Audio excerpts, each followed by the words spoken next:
안녕하십니까. 전세계 계신 CBN 청취자 여러분, 하나님의 말씀으로 사랑과 행복 전하는 CBN 교과방송의 정수 인사드립니다.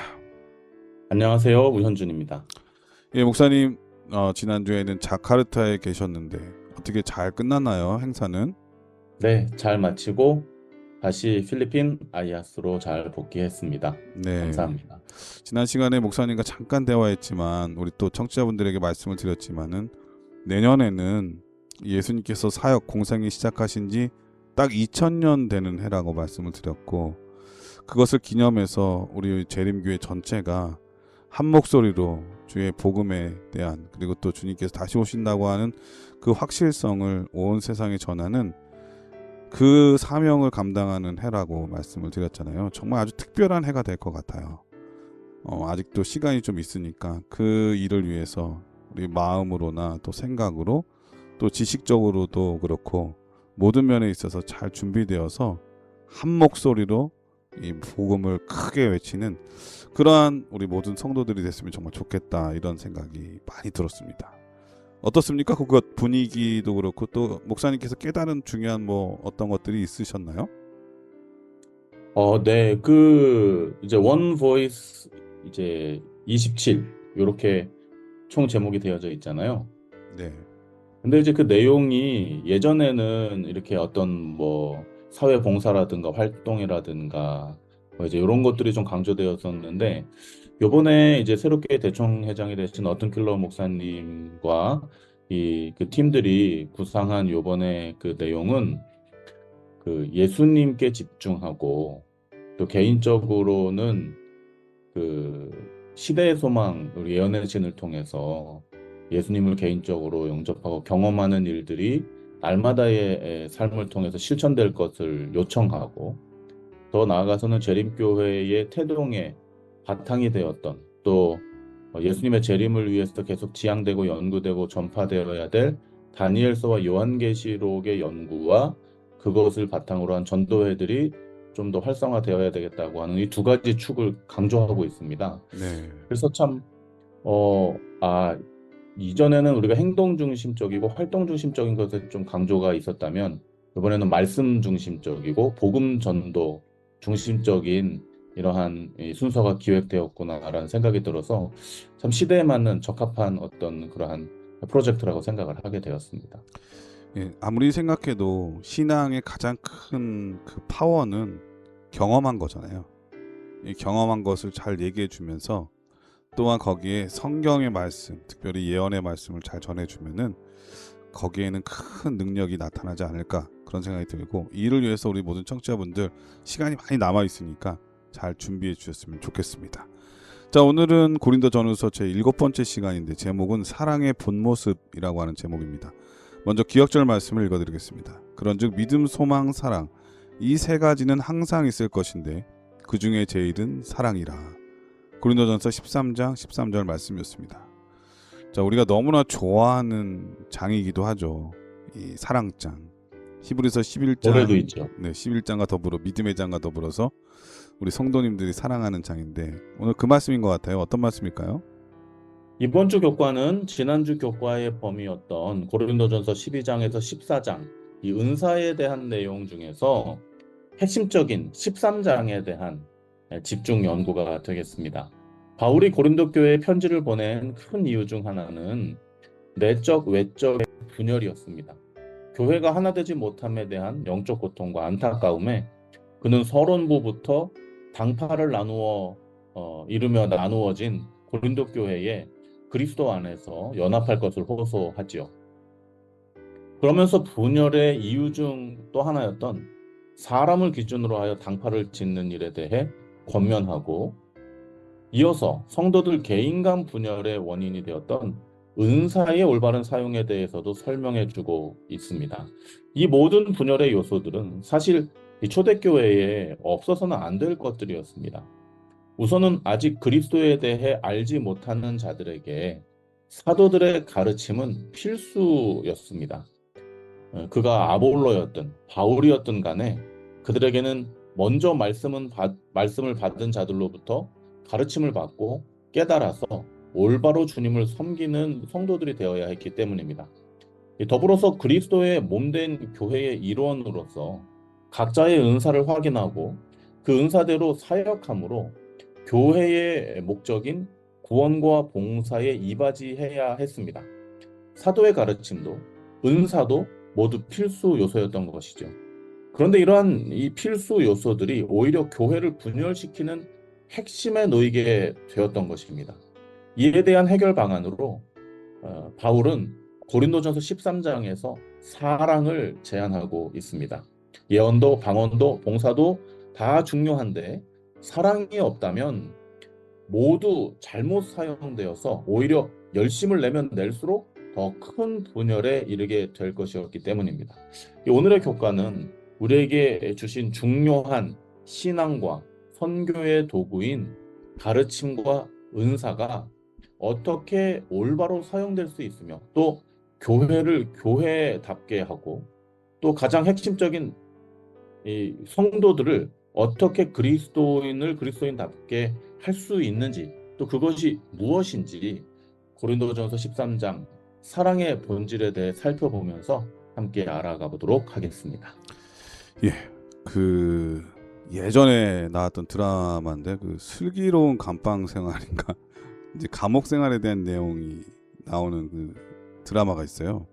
네, 거기에 보면은 이제 감옥이라는 데가 되게 삭막하고 험악하고 또 나쁜 사람들이 모이는 곳이기 때문에 말이나 여러 가지 거칠잖아요. 그런데 그런 감방에 죄 지은 사람들이 모였는데도 그 사랑의 본질이 나타나니까 사람들이 조금씩 이렇게 정이 들고 위해주고 하는 그런 장면을 보게 되거든요.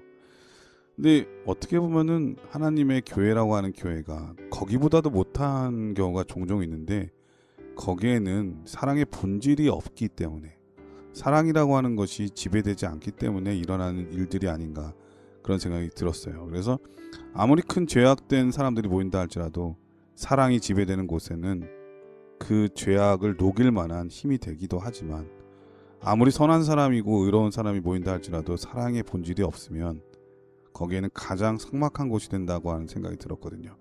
오늘 말씀을 통해서 우리가 가져야 될 가장 중요한 본질은 무엇인지, 신앙의 의미, 본질은 무엇인지 우리 우현준 교수님과 함께 살펴보는 시간이 될 것 같습니다. 그럼 말씀에 앞서 찬미 듣고 시작합니다. 여기는 말씀의 방송 CBN 코리아입니다.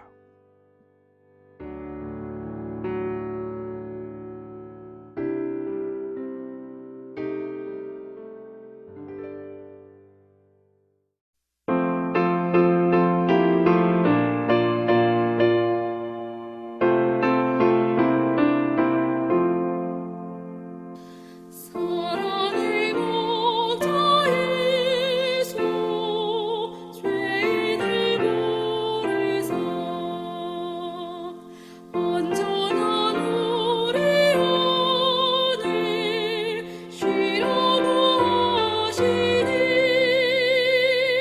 청년과 노인 모두 부름에 응하여 편안한 진리 길로 못 들어갈지라 사랑과 은혜로 부르시며 길 잃은 죄인들 돌아오기 기다려서 계신 예수님은 거룩한 목자로다. 예, 찬미 잘 들었습니다. 이럴 소지는 사랑의 본질이라고 하는 제목인데 어떤 말씀일까요? 우리가 흔히 경험하는 사랑은 감정으로 이해되기 쉽습니다. 목사님, 사모님을 사랑하게 된 그 계기가 있지 않습니까? 감정이 생기잖아요. 좋은 감정이. 네. 답을 짧게 하시네요. 감정 당연히 처음에 시작은 그렇게 되는데 네, 감사한 것은 저희 신앙의 깨달음도 있는 것인지 모르겠는데 그 살면서 새로운 감정들이 신뢰라고 하는 것으로 계속 쌓여져서 음, 그게 되게 중요한 부분인 것 같아요. 서로를 믿어주는 신뢰감 이런 게 네, 또 다른 마음으로 계속 커지니까 유지가 되는 게 아닌가. 감정 하나로는 오래가지 못하잖아요. 네. 그렇습니다. 이 누군가에 대한 호감, 이 좋은 감정이 점점 커지면서 나 자신보다는 상대를 더 배려하고 그 감정이 더 커지면서 결국은 말과 표정, 행동이 그 상대를 중심으로 변화되어져 가는 과정을 우리는 사랑으로 이해합니다. 또 다른 방면에서 학술적으로는 사회과학적이거나 생물학적 분석으로는 호르몬 작용에 의해 어느 적정한 인생의 시기, 이를테면 결혼 정년기 같은 그런 시기에 접어들면서 발생되는 이 현상으로 이해되기도 합니다. 그리스도인으로서 우리는 또 다른 성서적 사랑에 대한 인식이 있죠.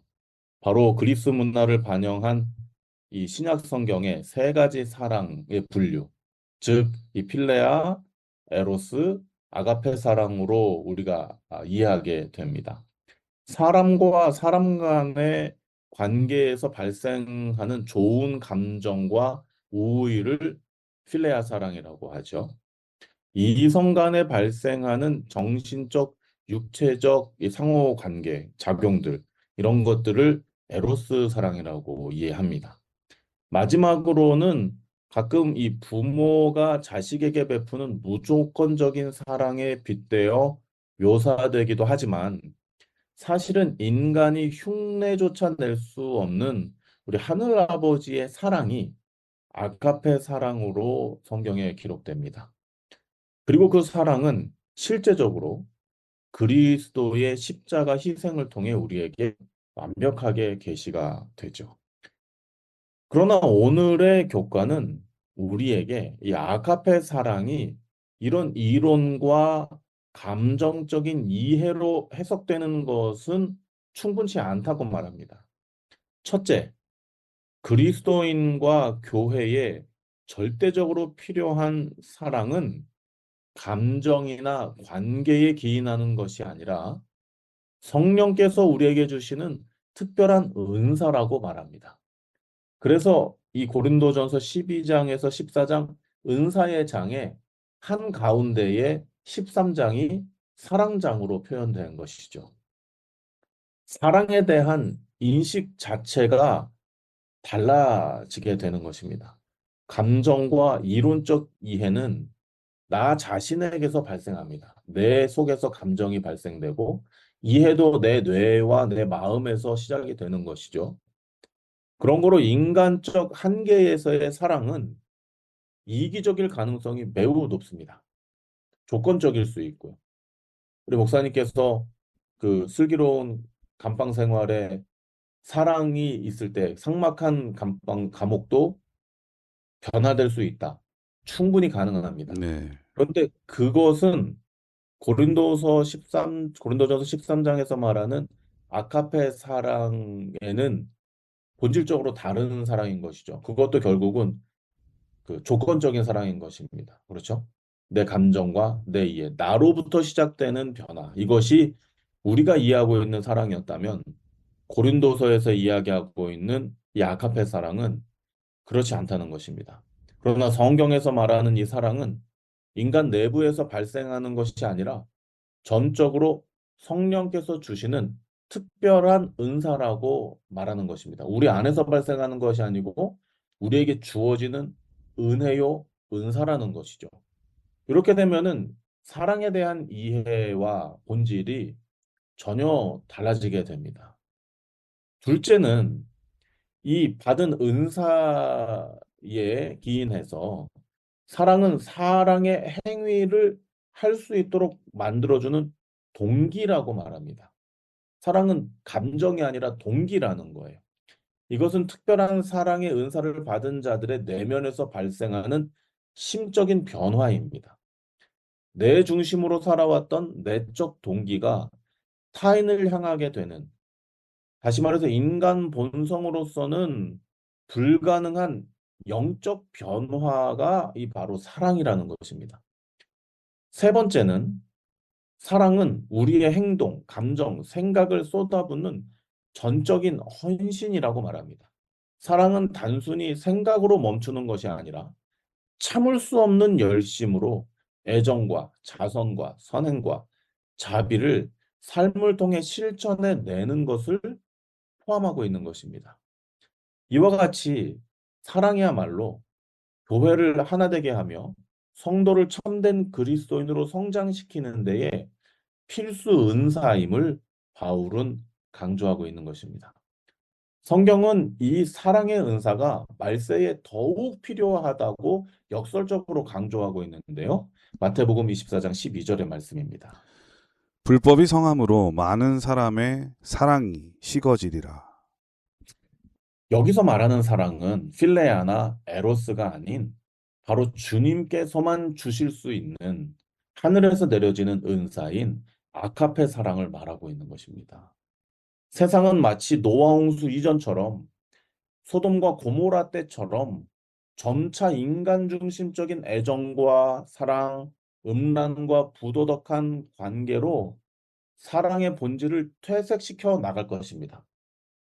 다시 말하자면 오늘날의 많은 미디어나 이 문화적인 매체들이 온통 사랑이에요. 모든 노래들이 다 사랑에 대해 노래합니다.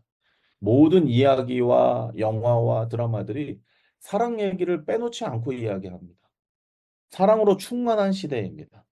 그러나 그런 모든 것들이 사랑의 본질, 주님께서 우리에게 주시는 참된 사랑의 본질을 퇴색시켜 나가는 것이죠. 이것이 바로 말세에 사랑이 식어진다는 표현으로 우리에게 경고되고 있는 것입니다.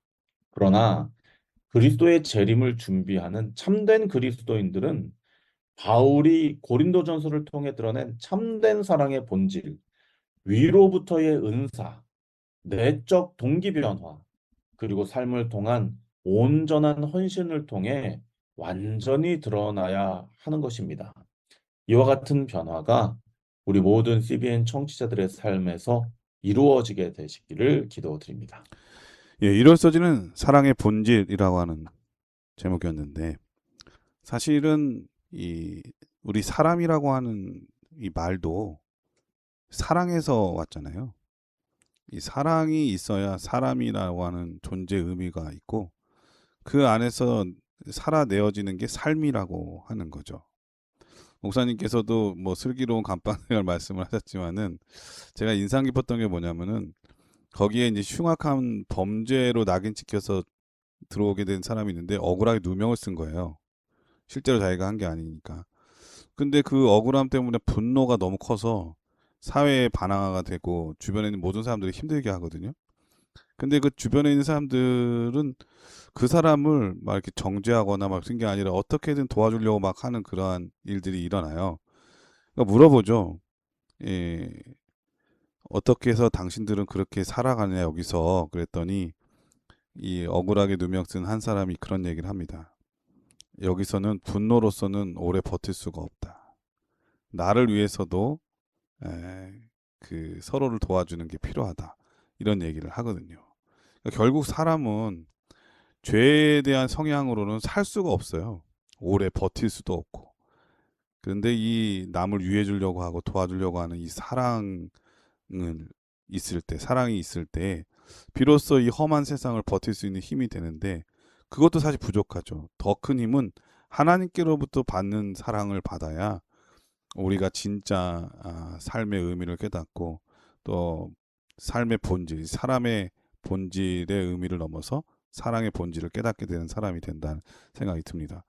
이 불법이 성한다고 하는 그 말씀 참 좋은데 이 세상은 모두가 이 죄의 사실은 감옥이잖아요. 지구 감옥. 근데 거기에서 버티고 살아가기 위해서는 제일 중요한 게 이 사랑의 본질을 깨닫는 것. 이게 매우 중요하다는 생각이 드네요. 월요일 소지는 사랑이란 어떻게 하는가라고 하는 제목인데 어떤 말씀일까요? 네, 사랑은 정말 어떻게 하는 걸까요? 저도 그게 제일 어려운 것 같아요. 제자들이 예수님께 용서는 어떻게 해야 되는 겁니까? 이렇게 물었을 때 네, 용서는 한계가 없는 거다. 이런 얘기를 예수님께서 하셨잖아요. 네. 네, 70번씩 7번이라도. 근데 사랑도 똑같은 것 같아요. 이게 어디까지가 사랑인지 어떤 게 사랑인지 그게 정말 어려운 문제인 것 같습니다. 맞습니다. 내 나름대로는 최선의 사랑의 표현을 했는데 상대방은 그것이 부담되거나 그 사람을 올가매는 그러한 요소로 작용할 수도 있거든요. 그래서 진정한 사랑은 어떻게 표현되는가? 그냥 감정이 이끄는 대로 반응하면 되는 것일까? 그것은 세상적 사랑의 표현의 방법이 아닐까 생각을 합니다. 그러나 교회를 교회답게 하고 성도를 성도답게 하는 하늘로부터의 사랑, 이 아가페는 그 원리와 원칙이 명확하게 성경에 게시되어져 있습니다. 월요일 교과와 화요일 교과는 지난주 교과에서 잠깐 다루었듯이 7가지 해야 하는 행동, 또 8가지 하지 말아야 하는 행동으로 분류해서 연구하게 됩니다. 뭐 표현이 약간 그렇습니다. 우리가 해야 되고 안 해야 되고의 개념이 아니라 사랑은 이렇게 표현되고 이렇게 표현되지 않는다. 이렇게 이 설명을 드리는 것, 표현하는 것이 더 맞다고 생각을 합니다. 그래서 7가지 표현되는 사랑의 방법, 또 사랑은 절대 이 8가지 방법으로는 표현되지 않는다라고 하는 내용이 고린도전서 13장에 잘 분류되어서 우리에게 교훈되고 있는데요. 월요일 교과에서는 먼저 7가지 표현되는 긍정적인 사랑의 방법이 무엇인지를 함께 살펴보게 됩니다. 네. 그리고 이제 뭐 우리 청취자들께서 조금 불편하실 수도 있겠지만 어쨌거나 교과에서 명확하게 이 단어들의 이 뜻을 풀이하기 위해서 이 성경이 기록된 원어인 헬라어 단어들이 이제 이렇게 소개가 되고 있습니다. 그래서 뭐 공부니까 이게 뭐 설교가 아니고 우리가 함께 나누는 공부니까 그 내용들을 암기하지는 않으시더라도 이게 무슨 의미를 내포하고 있는지 본 뜻을 이해하기 위해서 함께 관심을 가지고 요 헬라어 단어들과 함께 그 요소들을 공부해 보도록 하겠습니다. 첫 번째는 오래 참고입니다. 목사님 어떠십니까? 저는 나름대로 평가가 네. 주변인들의 평가가 참 푸근하다, 사람이 편하다, 뭐 이제 음. 이런 평가를 뭐 여태까지 받아왔던 것 같습니다. 외모로부터 그렇게 풍겨요. 후덕하시고 아, 네, 또 눈매도 그러시고 네, 예, 행동도 좀 푸근한 느낌이 많죠. 네. 그래서 저는 그 마음에 늘 어떤 부담이 있습니다. 잘 못 참아요. 표현을 안 할 뿐이지 마음에서는 분투가 있을 때가 음. 많습니다. 그러니까는 이, 사람은 네. 겉으로 판단하면 안 된다 이런 얘기신 거죠. 그리고 여기서 말하는 이 오래 참다의 오래라고 하는 것이 뭐 어디까지를 얘기하는지도 모르겠습니다. 목사님 아까 말씀하신 대로 베드로가 잘 못 참고 성미가 급한 사람이잖아요. 네. 그 이제 근데 이제 베드로가 최대한 막 선심을 써가지고 한 7번 용서하면 예수님 음. 되겠죠? 이렇게 얘기를 한 것입니다. 남들은 3~4번인데 난 7번. 네. 2배 이상인데. 후하게 쓴 거죠. 그리고 이 유대인들에게 있어서 7이라고 하는 7이라고 하는 숫자가 상징하는 바가 있잖아요. 네. 그래서 7번 하면 되겠습니까? 그랬더니 예수님께서 야, 네가 웬일이냐? 그래도 뭐 실천은 못하더라도 네 마음이 참 뭐 훌륭하구나. 바상하다. 이렇게 해주실 수 있는데 예수님께서 아닌데 네, 70번도 부족하고 그거 곱하기 7번 해도 70번씩 7번이라도라고 하는 표현을 통해서 이게 오래 참고의 한계를 완전히 없애버리시는 그런 모습을 보게 됩니다. 네. 이게 사랑이라는 거예요. 저는 이거 안 될 것 같습니다. 우리 청취자들은 어떠신지 모르겠습니다. 정말 단순한 거예요. 우리가 뭐 어떤 것에 대한 참는 이런 걸 넘어서서요. 집에서 이런 겁니다. 애들이 이제 이렇게 있으면은 이제 좋게 말하지 않습니까? 하지 마. 3번 넘으면은 큰 소리 바로 나죠. 하지 말라 그랬다. 파리채 어디 있어? 일로 와. 근데 이렇게 단순하고 작은 거라도 잘 못 참죠. 한 번은 참아도 2번, 3번까지 반복되고 뭐 7번이면은 아주 불가능합니다. 그런데 성경에서 말하는 아가페는 그 참음의 한계가 없는 것으로 이제 음. 우리에게 소개되고 있어요. 두 번째는 온유인데요. 이 온유라고 하는 것은 크레스튜오마이라고 하는 단어인데 이 말은 신약 성경에서는 이 성경절에서 딱 한 번만 등장합니다. 그런데 같은 맥락의 내용이 구약에서는 여러 번 등장을 해요. 그런데 이는 사람의 온유나 긍휼이 아닌 주님께서 인류에게 베푸시는 친절함을 표현할 때만 사용이 되는 거예요.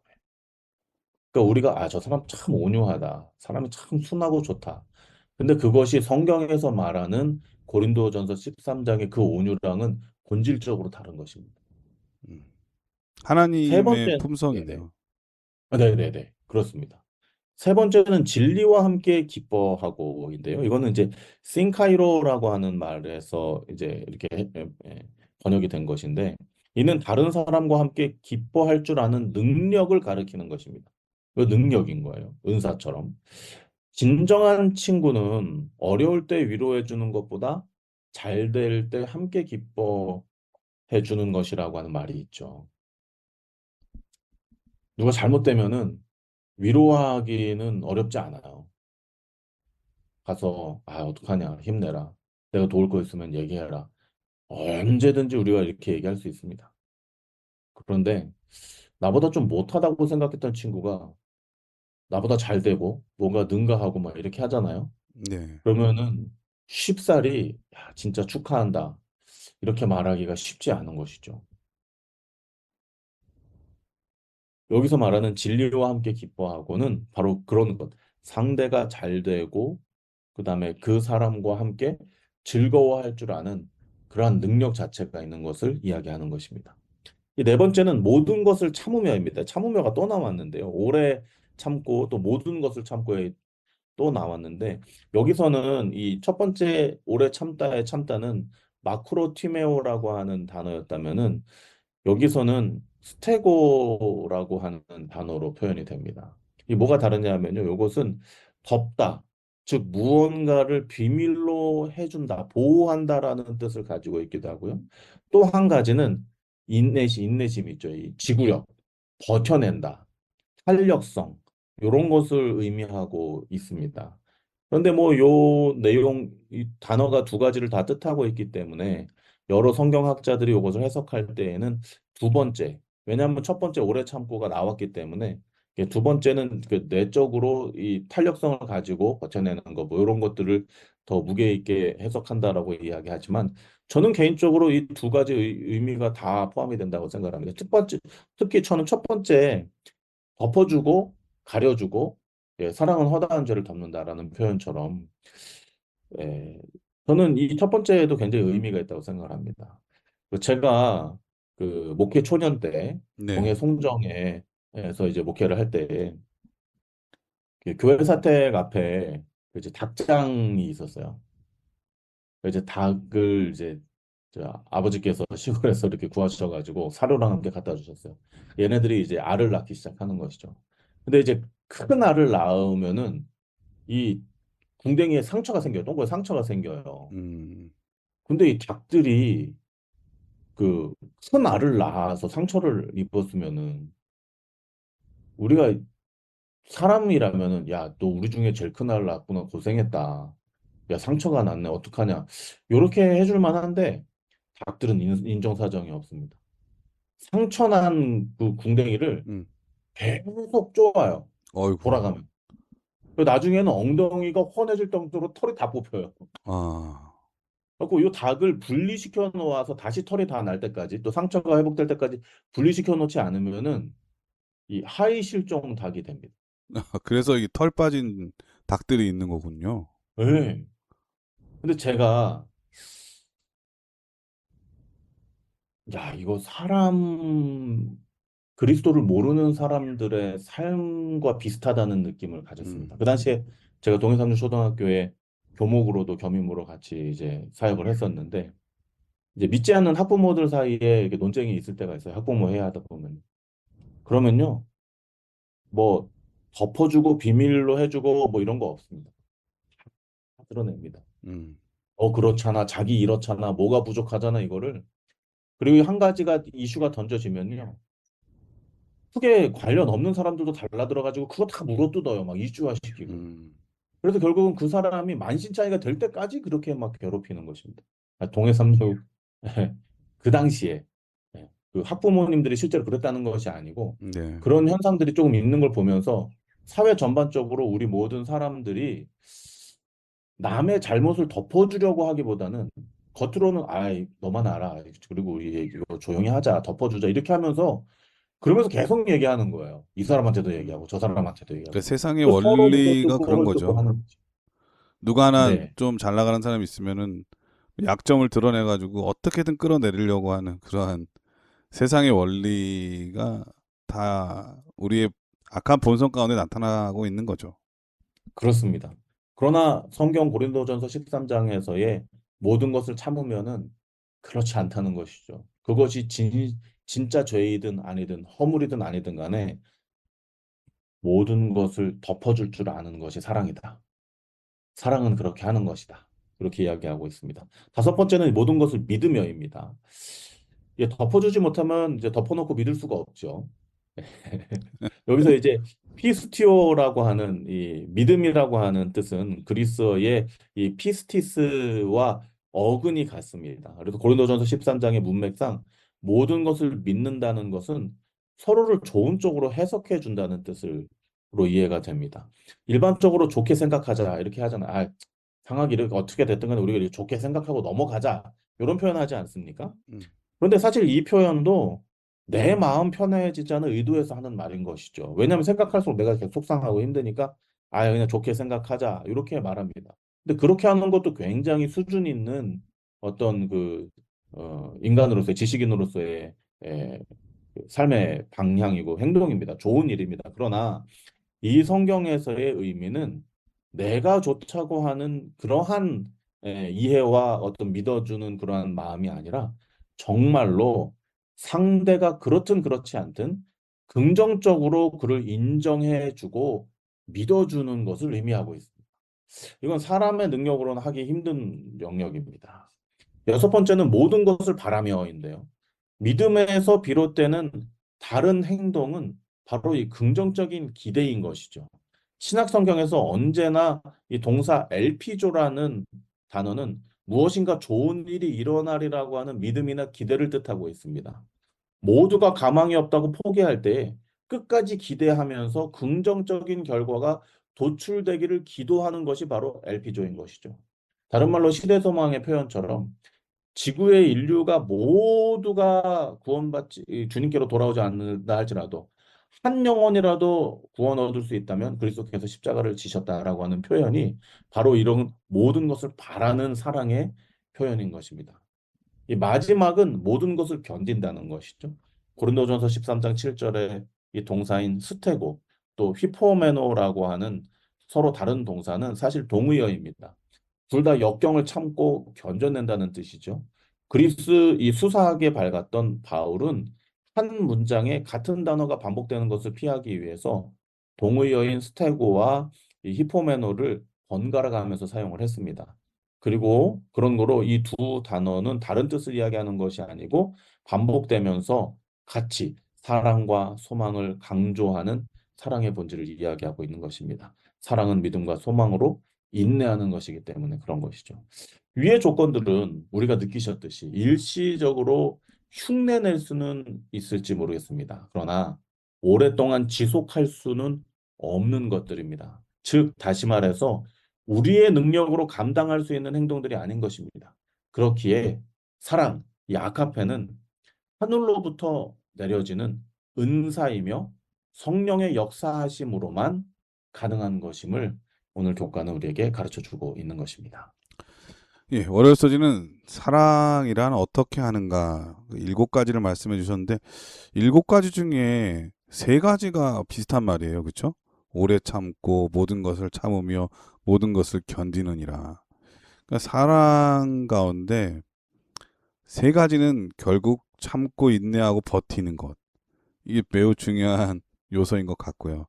나머지 믿음과 또 소망이죠. 이 바라보는 것.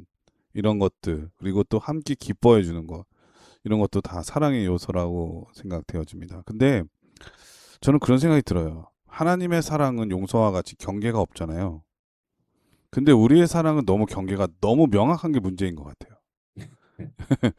내가 사랑할 수 있는 범위 내에서 사랑하려고 하잖아요. 그게 사랑인 줄 아는데 그래서 하나님께서는 이런 말씀을 통해서 내 경계를 허물도록 하시는 것 같아요. 뭐뭐 하라고 하는 거는 그 경계를 허무는 도구와 같죠. 아, 근데 여기까지의 경계를 갖다가 이러한 도구를 통해서 경계를 깨는 것. 그러므로 하나님께서 원하시는 사랑은 우리가 너무나 명확하게 세웠던 그 경계를 허무는 과정. 그런 모든 것들이 하나님께서 기뻐하시는 사랑의 모습이 아닌가.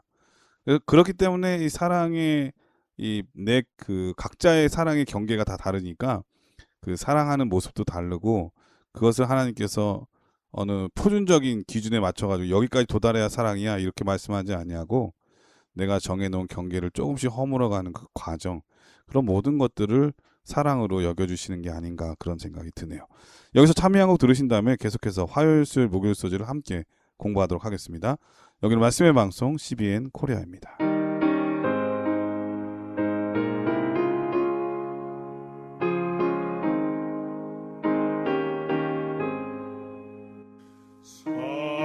사랑하는 예수님을 따라가고 싶으니 인도하여 주옵소서. 어디든지 가리나 날 위하여 몸의 피를 흘려주셨사오니 모두 주를 버리어도 나는 따르오리다. 예, 화요일 소지는 이제 월요일 소지와 달리 사랑 가운데 하지 말아야 될 것, 어떤 것들이 있는지, 사랑이란 어떻게 하지 않는 것인가라고 하는 제목입니다. 어떤 말씀일까요? 네, 화요일 교과는 월요일 교과에 이어서 아카페 사랑은 무엇을 하지 않는지에 대한 설명입니다. 이것은 뭐 우리가 하지 말고 안 하고의 개념이 아닌 것이죠. 이미 우리가 사랑의 본질에 대해서 배웠듯이 이것은 우리의 사랑이 아니고 주님께서 우리에게 주시는 은사요 은혜이므로 주님의 사랑인 것입니다. 그런 거를 우리가 뭘 한다 안 한다가 아니고 주님께서는 사랑이시기 때문에 이렇게 하지 않으신다라고 하는 그분의 품성을 우리에게 보여주시는 것이죠. 그래서 첫 번째는 시기하지 아니하며입니다. 근데 우리는 시기를 하지요. 이게 우리의 사랑과 주님의 사랑의 본질적인 차이인 것입니다. 사실 이 시기라고 하는 단어는 다른 말로는 열심, 열정이라는 긍정적인 뜻을 담고 있거든요. 그래서 이제 젤로라고 하는 단어인데요. 열심당 시몬을 묘사할 때 셸로딘 시몬이라고 성경이 이렇게 표현하고 있잖아요. 네, 그 열심이에요. 열심당이 이것입니다. 시기, 그러니까 영어로도 질러서 해가지고 진짜 질투하고 시기하는 것을 이렇게 얘기를 하는데 사실은 이런 긍정적인 뜻을 가지고 있다는 것이죠. 실제로 젤로라고 하는 단어는 고린도전서 12장 31절에 더 큰 은사를 사모하라의 사모한다, 부러워하고, 갈망하고, 열망한다 이런 뜻을 가지고 있는 것이죠. 또 신실한 것을 사모하되, 또 예언하기를 사모하며 이런 표현을 통해서 긍정적인 뜻으로 사용되기도 합니다. 성경에서.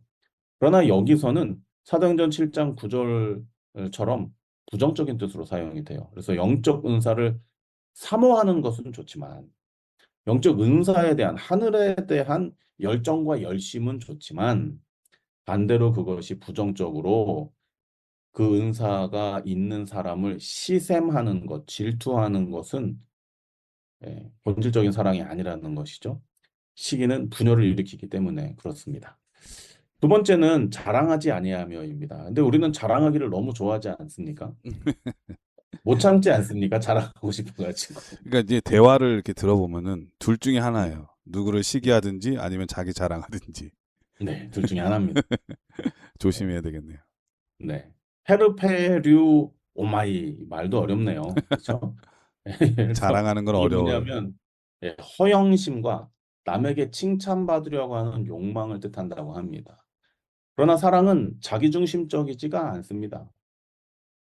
그런데 인간은 언제나 비교 우위에 놓여져서 남을 질투하고 내가 자랑스럽지 못할 때 병이 나죠.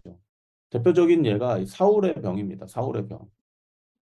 본인은 왕이고 다윗은 정말 보잘것없는 이제 막 그 이제 두각을 드러내기 시작하는 존재였는데 천천히요 만만히요 이 길가에서 외쳐지는 여인들 또 민중들의 소리에 마음의 병을 얻지 않습니까? 예, 근데 누구도 여기에 자유로울 수 없다고 저는 생각을 합니다. 그래서 자랑하는 것, 예, 이 사울의 이야기를 통해서 교과에는 뭐 사울의 이야기가 나오지 않지만 예를 들자면은 이 사울과 같은 이러한 것들이 우리에게 항상 위험으로 도사리고 있다는 것이죠. 그래서 이 자랑하지 아니하며라고는 이 내용이 소개되고 있고요. 이 내용은 다음 항목에서 더 명확하게 소개가 됩니다. 바로 교만하지 아니하며.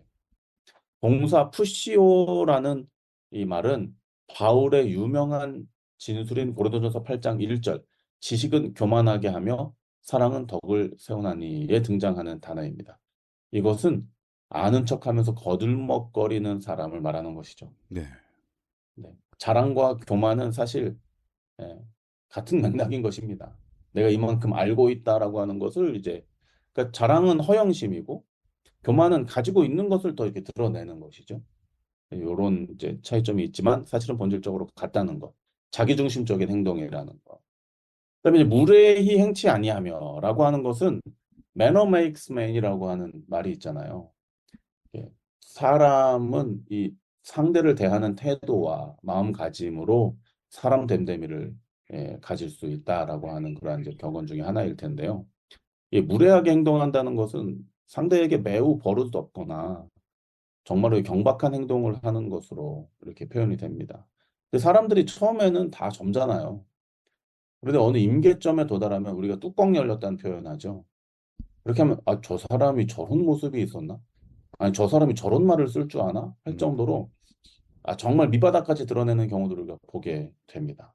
그게 무례히 행하는 것이죠. 그 그래서 사람이 사람 그 내부의 사랑과 어떤 그런 거로는 뚜껑 열리기 전까지는 잘 감출 수 있습니다. 그런데 주님의 사랑이 없는 자들은 뚜껑 열리면 무례해지는 것이죠. 그러니까 이제 사람이 그 거들먹거리거나 거만한 모습을 보면은 그냥 그렇구나라고 이렇게 봐줘야 되는데 그런 모습을 또 보기 싫으니까 자기 자랑을 또 하게 되거든요. 사람은 상대방이 나를 가만히 놔두면은 좀 이렇게 가만히 있을 때도 있는데 깎아내리거나 무시를 당할 때에 나는 그렇지 않은 사람이라고 하는 그 반발의 심리로 자기를 드러내려고 하잖아요. 그리고 또 상대방이 나보다 너무 잘난 모습을 보일 때, 거들먹거리는 모습을 볼 때 어떻게든 낮춰서 나랑 비슷한 수준으로 아니면 내 이하로 만들려고 하는 것 때문에 또 무례한 행동을 하게 되거든요. 그러니까 이런 모든 것들은 다 연관이 있는 것 같아요. 그러니까 그렇습니다. 자기 자신을 드러내려고 하는 그런 연관성, 또 그게 다 교만과 거만이라고 할 수도 있죠. 자만이고. 그렇습니다. 그 다음으로 다섯 번째는 자기의 유익을 구하지 아니하며입니다. 이것은 누구든 자기의 권리가 아니라 타인의 권리를 먼저 보장해 주는 것을 이야기하고요. 이 고린도전서 10장 24절에 비슷한 말로 표현이 되고 있습니다. 사랑이란 타인을 위해 자신의 권리를 포기하는 것이다. 그 타이타닉호 이 침몰하는 장면을 묘사한 그런 이제 내용들 보면은 이제 젠틀맨들이 영국 사람들이 많이 탔잖아요. 미국으로 넘어가면서 젠틀맨들이 이제 그 구조선과 그렇죠. 그다음에 이게 뭐 튜브나 이런 것들을 라이프 자켓을 타인에게 양도하지 않습니까? 그래서 노약자들과 어린이와 여성들에게 그런 걸 양보하고 본인들은 희생당하는 모습을 보게 되는데 인간의 어떠한 그러한 예, 상대에 대한 배려와 사랑으로도 이러한 자기의 유익을 굳지 않는 것이 표현될 수 있습니다. 자기의 목숨을 내어줄 정도로요. 그러나 본질적으로 그러한 것은 우리 스스로에게서 나오는 것이 아니라 주님께서 우리에게 주시는 은사를 통해서 그것이 구현될 수 있다라고 이렇게 성경은 이야기합니다. 다음은 성내지 아니하며입니다. 감정이 격해지는 상태를 뜻하는 동사 파럭시노라고 하는 말은 쉽게 화내는 사람을 가리킵니다. 다시 말해서 다혈질이죠. 다혈질. 예, 네. 즉 사랑은 성마르고 과민하게 반응하지 않는다는 것입니다. 저는 이 부분에 대해서 좀 생각을 해보게 됐거든요. 우리가 그리스도를 개인의 구주로 영접함으로 변화되는 것이 무엇일까요? 일단은 죄의 본성이 에, 우리가 변화시키는 것이 아니라 주님께서 우리를 사망에서 생명으로 옮겨주시는 우리의 그 신분 자체가 변하게 되고요. 그것은 뭐 우리가 어떻게 우리 안에서 되는 것이 아니고 이미 주님께서 주신 우리의 운명이 되는 것입니다. 그리고 우리의 품성이 그리스도의 성품으로 변화되는 그 변화 과정이 있습니다. 근데 저는 궁금했던 게 타고난 건 어떻게 하냐 이거예요. 죄의 본성에 의해 타고나는 거 말고요. 네. 기질 자체가 음. 어떤 사람은 거북이처럼 느릿느릿한 사람이 있고요. 어떤 사람은 정말 팍하고 엄청 예민하고 분주한 사람이 있고요. 이를테면은 뭐 같은 형제들 중에도 같은 배에서 태어났음에도 불구하고 기질적인 차이가 분명히 있거든요. 저희도 아이들이 셋이 있지만 네. 기질이 다 달라요. 에서와 야곱은 완전 달랐잖아요. 쌍둥이인데도. 네, 네. 그렇습니다. 그렇죠. 죄의 본성에 의해서 생겨난 악한 습성 말고 타고난 원래의 그 사람의 특징인 기질은 그리스도를 만나서 변화될 수 있을까? 그리고 그것이 변화되어야만 하는가? 이런 생각들을 좀 해보게 됐거든요. 근데 우리의 다름은 주님께서 우리에게 준 우리만의 특징이거든요. 우리를 특별하게 획일적으로 만드신 것이 아니고 다양하게 만드셨고 우리에게 주신 그러한 기질들은 분명히 주님의 사역을 위해서 사용되기에 합당하도록 그렇게 우리를 디자인하셨다는 생각을 저는 해보게 돼요. 그래서 성미가 급하다. 이것을 싫어하시는 분들이 있어요. 나는 날 때부터 성미가 급해가지고 내가 그렇게 신앙을 하는데도 이게 예수님 믿고도 난 이게 안 고쳐진다. 근데 저는 그거 고치실 필요 없다고 생각해요. 왜냐하면 그건 주님께서 그분에게 주신 그 사람의 기질인 것이죠.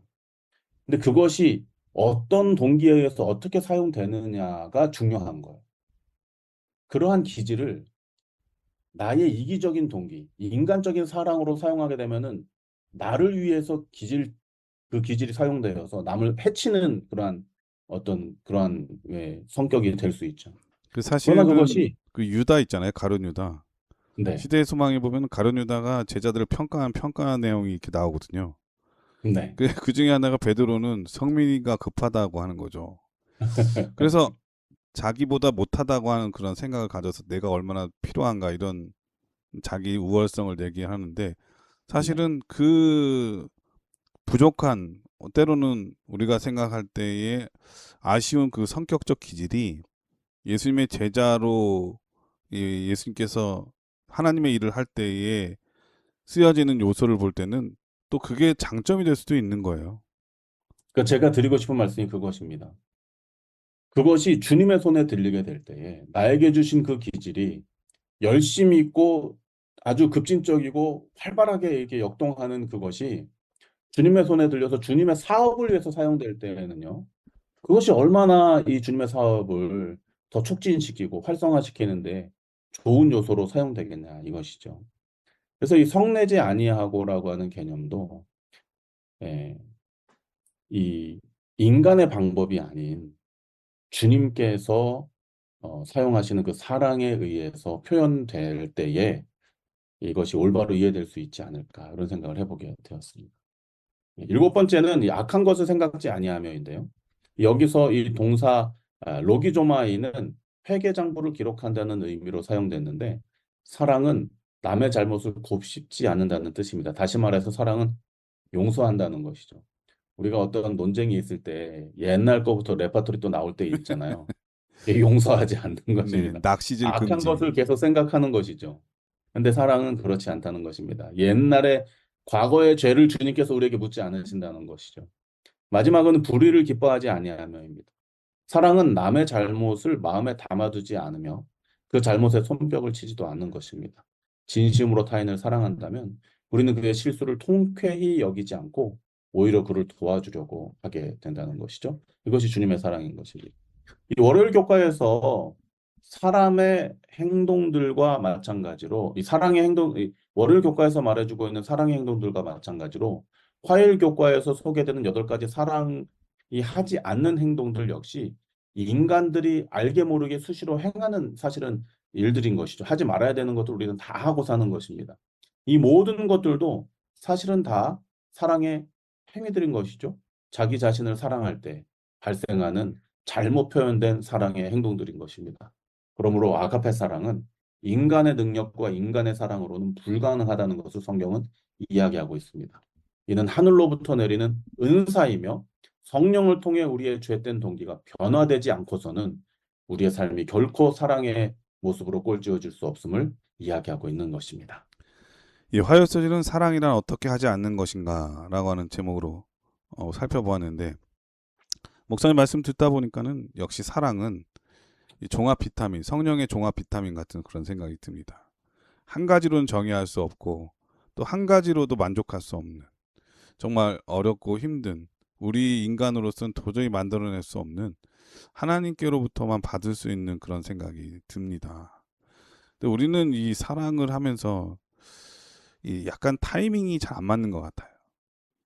해야 될 것과 하지 말아야 될 것을 구별할 줄 아는 것도 사랑이고요. 그것을 행동으로 옮기는 게 진짜 사랑인데 우리는 반대로 할 때가 많죠. 오래 참아야 할 때 성내고 자랑하지 말아야 할 때 자랑하고 교만하지 말아야 될 때 교만하고 이 소망을 가지고 살아야 될 때 바라봐야 될 때 현실의 눈앞에 있는 그러한 내 유익만을 바라보다가 오히려 사랑과 어긋나는 삶을 살 때가 참 많이 있는데 오늘 말씀을 통해서 내가 내 자신을 들여다보면서 나는 어떤 사람인가 정말 하지 말아야 될 것과 해야 될 것을 구별할 줄 아는 사람인지 그 타이밍을 또 잘 맞출 수 있는 사람인지 한번 생각해보는 그런 시간이 되는 것 같으네요. 수요일 서지는 예수의 초상화라고 하는 제목인데 어떤 말씀일까요?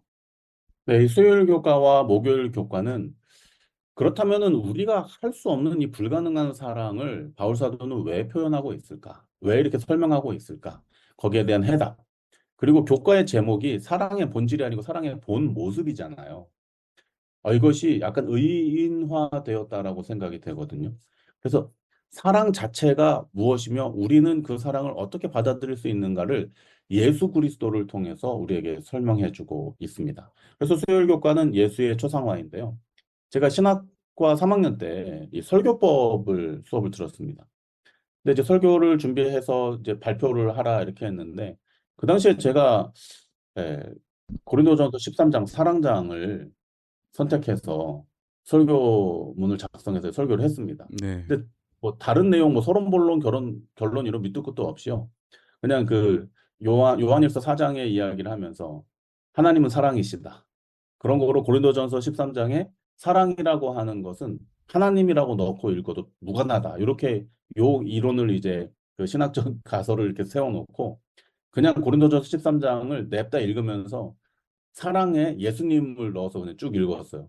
그리고 이상으로 말씀을 마치겠습니다. 그런데 같이 있던 학생들은 막 여러 같은 박수를 쳤습니다. 왜냐하면 15분 설교에 제가 5분 만에 끝냈으니까 얼마나 잘했냐면서 박수를 쳤는데 이제 그때 당시에 교수님께서 약간 이제 그, 이 코멘트를 주시면서 무작정 이렇게 이 일원화해서 성경을 해석하는 것은 주의하고 조심해야 된다. 음. 그리고 자신이 깨닫고 경험한 것에 대해서 좀 더 깊이 있게 묵상하고 설교해야지 이렇게 성경책만 읽고 끝나는 것은 설교라고 할 수 없다. 이렇게 해서 약간 이제 에, 교훈을 얻었던 그런 경험이 있습니다. 그런데 그 내용이 드디어 제가 졸업한 지 한 25년 만에 교과책에 그대로 이렇게 나오는 모습을 보고 그때 주님께서 부족한 저였지만 음. 실습하는 신학생이었지만 그래도 이 성경을 이해하는 지식을 주시지 않았나, 지혜를 주시지 않았나 생각을 해봅니다.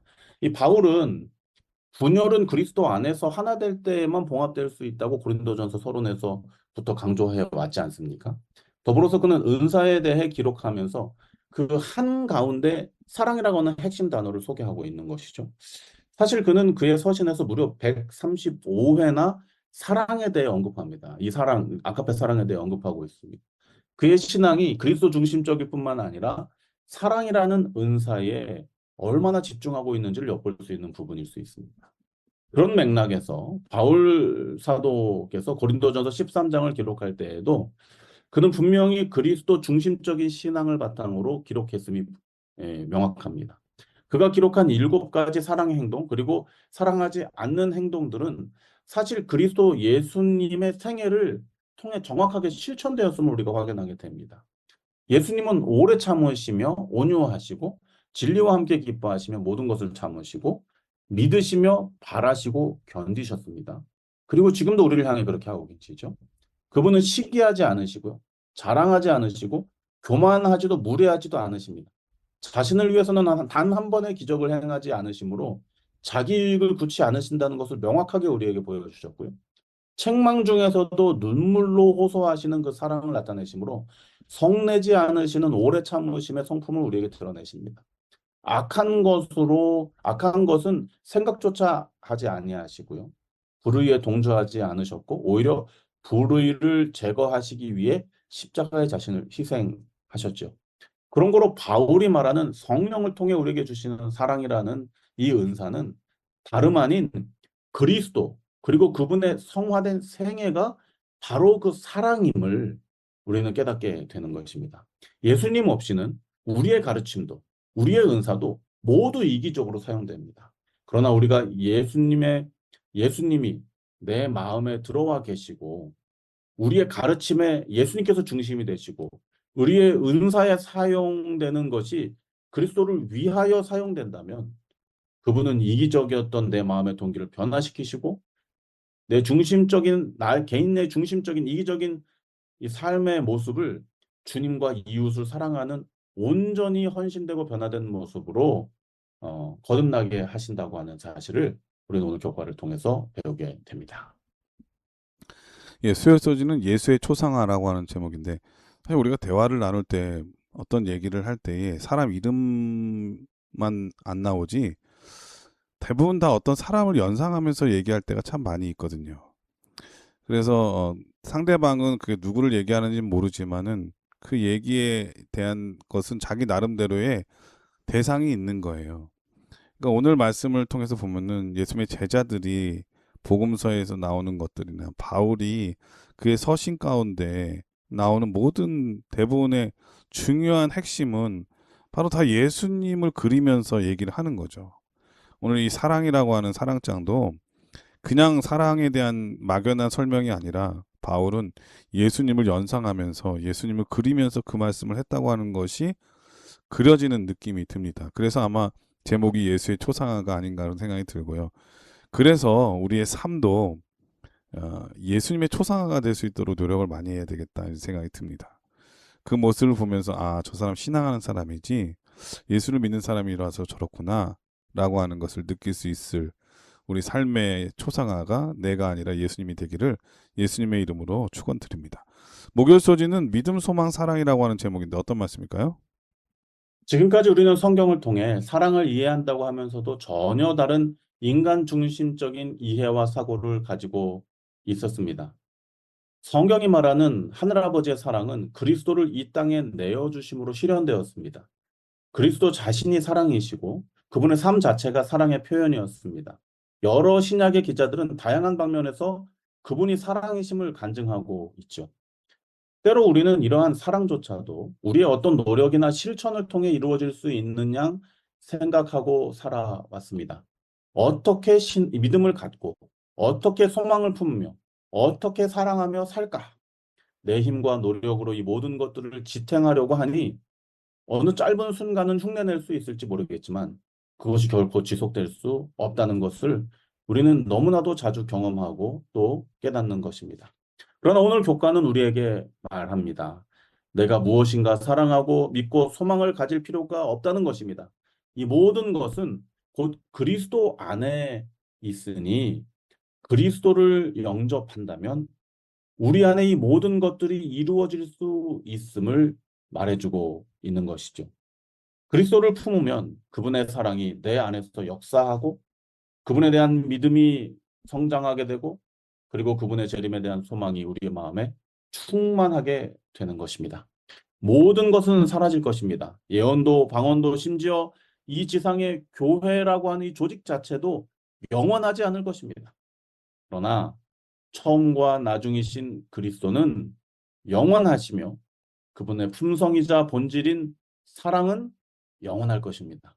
그런 거로 이 땅에 유한한 것에 집중할 것이 아니라 영원하신 그리스도께 집중하심으로 참된 사랑을 경험하시고 또 그 삶을 통해 실천해 내시기를 우리 주님 이름으로 축원드립니다. 예, 목요일 소지는 믿음, 소망, 사랑. 예, 우리의 가장 핵심 요소이죠. 저는 목사님 이 말씀 들으면서 뭐가 생각났냐면 그 성소 기명을 만들 때 대부분이 다 조각목이라고 하는 아카시아 나무로 만들었잖아요. 근데 그 조각목이 광야에서 비틀려지고 그 바람을 막고 사실 볼품없는 그런 나무인데 하나님께서는 그 나무를 통해서 성전의 가장 중요한 기명들을 만들라고 하셨거든요. 근데 그 기명들을 만들 때에 금으로 다 입혀주시잖아요. 때로는 노수로 입혀주시고 다 감춰주시거든요. 우리의 허물 많은 모든 것들도 예수님께서 입혀주시는 믿음, 예수님의 우리를 향하신 기대감, 그리고 그분의 뜨거운 사랑으로 덮어주시기 때문에 오늘도 우리가 빛으로서 세상에 살아가고 또 성전에서 봉사하고 주의 이름을 위해서 영광을 돌리기 위해서 살아갈 수 있는 것 아니겠습니까? 이런 모든 것들 다 주의 은혜임을 잊지 않게 되시길 간절히 바랍니다. 목사님께서 이번 교과를 간략하게 정리해 주시고 기도하고 마치도록 하겠습니다. 사랑은 단순한 감정이 아니라 예수 그리스도 자체이며 그 사랑은 그분의 사역을 통해 우리에게 자세히 계시되었습니다. 사랑은 하늘아버지의 품성이며 이는 성령을 통해 우리에게 주어지는 은사이기도 합니다. 참된 사랑 되시는 그리스도를 마음에 영접하게 될 때 우리는 마음의 동기가 변화되고 그리스도를 닮은 삶의 헌신과 실천이 이루어지게 됩니다. 그리스도의 사랑을 통해서만 진리의 가르침도 은사의 사용도 모두 교회의 연합과 성도들의 유익을 위해 순작용하게 되는 것입니다. 이와 같은 귀한 은혜가 또 이 은사가 우리의 삶에 실현되기를 주님의 이름으로 축원드립니다. 예, 목사님께서 기도해 주시고 교과를 마치도록 하겠습니다. 아버지 감사드립니다. 사랑이 무엇인지 가르쳐 주시니 감사드립니다. 아멘. 참된 사랑을 그리스도를 통해 우리에게 허락하시고 아는 것에 멈추는 것이 아니라 실천될 수 있음을 가르쳐 주시니 감사드립니다. 아멘. 우리의 생각을 버리고 그리스도를 영접함으로 우리에게 허락하신 가장 큰 은사, 사랑의 은사를 경험하게 하여 주시옵소서. 아멘. 우리의 마음이 그리스도의 마음과 같아지게 하시고 우리의 삶이 그리스도의 삶과 같아지게 하시옵소서. 우리를 통해 참된 아버지의 사랑이 교회와 세상에 드러나게 해 주시옵소서. 아멘. 예수님 이름으로 기도드립니다. 아멘. 네, 전 세계 C12N 청취자 여러분, 인디안 명언 중에는 이런 말이 있다고 하죠. 그 사람의 신발을 신고 오래 걸어보기 전까지는 그 사람을 판단하지 말라. 오래 견뎌야, 오래 참을 때에 우리는 사람의 참된 모습을 보게 됩니다. 이것이 바로 사랑의 경계를 허무는 아름다운 사랑의 모습이라고 하는 것을 오늘 이 시간 배우게 됐는데요. 한 주일 동안 살아가면서 이러한 예수님의 사랑의 표현을 많이 보여주는 여러분들의 축복된 삶이 되기를 간절히 바라면서 저희는 다음 주에 더 좋은 모습으로 찾아뵙도록 하겠습니다. 안녕히 계십시오. 감사합니다.